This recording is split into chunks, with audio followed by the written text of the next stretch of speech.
On est au Val-de-Bagne, près de mon entreprise, où j'ai voulu faire une petite exposition sur les vaches de la race d'Airain. C'est des vaches que j'ai toujours appréciées depuis tout petit. Ma première vache, je l'ai eue le 24 novembre 1984, à l'âge de 10 ans.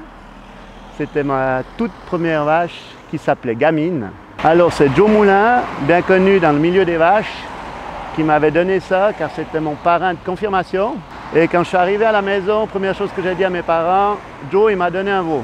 Et moi le lendemain, j'ai vraiment assisté, j'ai dit il faut aller chercher ce veau, on met à l'écurie à grand-père. Et il y a tout le monde qui a dû me suivre. Le premier c'était Joe, et après mon papa qui m'a suivi pendant toute ma jeunesse, depuis l'âge de 10 ans. Il m'a beaucoup aidé pour aller soigner le matin quand j'avais les cours professionnels, quand j'étais au cycle d'orientation et tout ça et que moi je ne pouvais pas aller soigner. C'est lui qui m'a aidé. Alors merci papa, je profite de l'occasion. Et depuis tout petit, j'avais un petit veau. Il me suivait partout. Je me promenais dans le village, j'allais même au magasin chez Edith, acheter des bonbons et je restais au pas de porte et le veau il restait avec moi. C'est vraiment tous les vieux du village rigolaient de me voir passer toujours avec mon veau derrière moi. C'était vraiment, c'est des super souvenirs. Je me rappelle même un jour, j'étais à l'école chez Hubert Moulin. À 11h30, il m'a dit Raphaël, tu restes après l'école. Alors j'ai eu un peu peur parce que il ne me semble pas que j'avais fait de bêtises.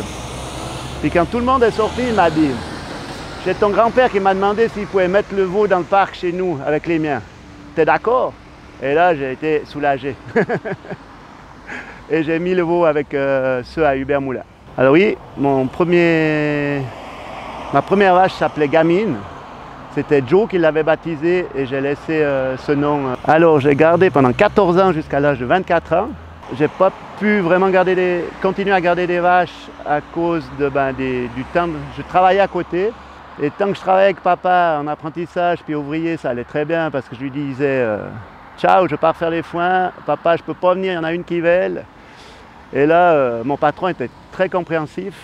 Et depuis que j'ai commencé à Verbier comme homme à tout faire, où je faisais que des dépannages et tout ça, j'avais plus vraiment beaucoup d'horaires et j'arrivais plus à respecter les heures où j'allais soigner et traire les vaches.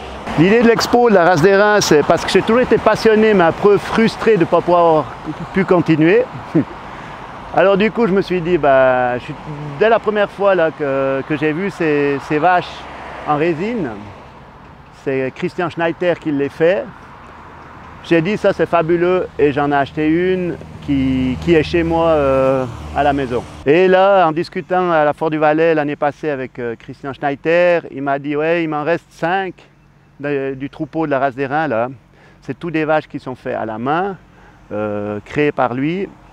Moi j'ai dit ça m'intéresse de prendre tout le troupeau, comme ça je pourrais dire un jour à tous mes amis vachiers que je suis aussi propriétaire.